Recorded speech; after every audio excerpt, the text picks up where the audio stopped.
Be ready. 5 seconds. Start.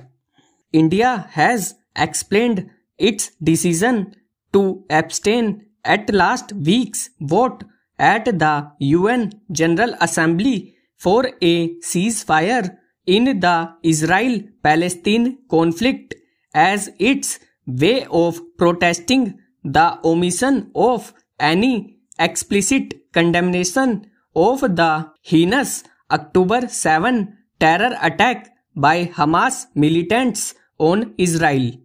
India's principled stand on terrorism, which the Deputy Permanent Representative to the UN articulated, cannot be questioned. However, the death toll is rising and the need for global solidarity to stop the violence is imperative, a task that New Delhi, with its traditionally balanced position on the issue and its recent G20 role in bridging global divides, would have been well suited to play. Every other country in the neighborhood, in the extended BRICS grouping, and much of the developing world was part of the 120 countries that voted for the UNGA resolution on Friday. Regardless of its reasoning, New Delhi had other options which it overlooked or ignored. The resolution at the emergency special session entitled Protection of Civilians and Upholding Legal and Humanitarian Obligations does include a paragraph condemning all acts of violence aimed at Palestinian and Israeli civilians, including all acts of terrorism and indiscriminate attacks.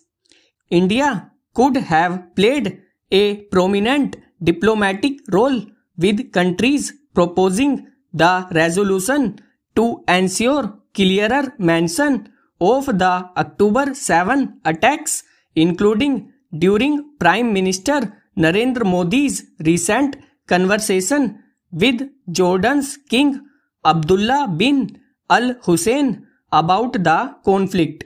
India's leadership of such an amendment may have fared better than the Canadian proposal that failed to secure 2/3 of the UNGA membership present. Alternatively, India could have voted for the motion while recording in its explanation of vote that it regretted the omissions of the specific references to the October 7 attacks, which is what France did. In its EOV, India did not itself name Hamas for the terror attacks, nor has it so for designated Hamas as a terror group, leaving some doubt about the explicit mentions that New Delhi had wanted. On the other hand, if India wanted to convey a strong line on fighting terrorism, it could have voted against the resolution along with the US, the UK, and Israel.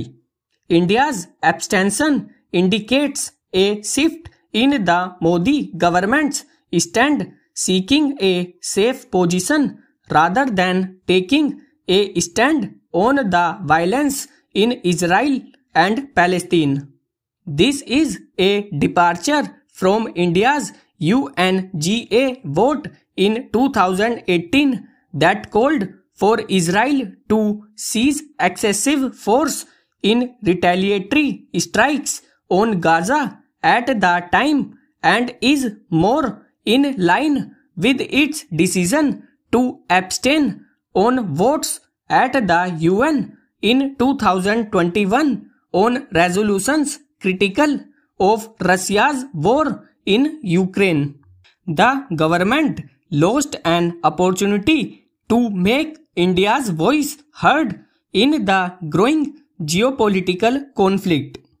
Abstaining on a matter of global importance without making efforts to forge a consensus is out of sign with a desire to be the voice of the global south or for a seat at the global high table.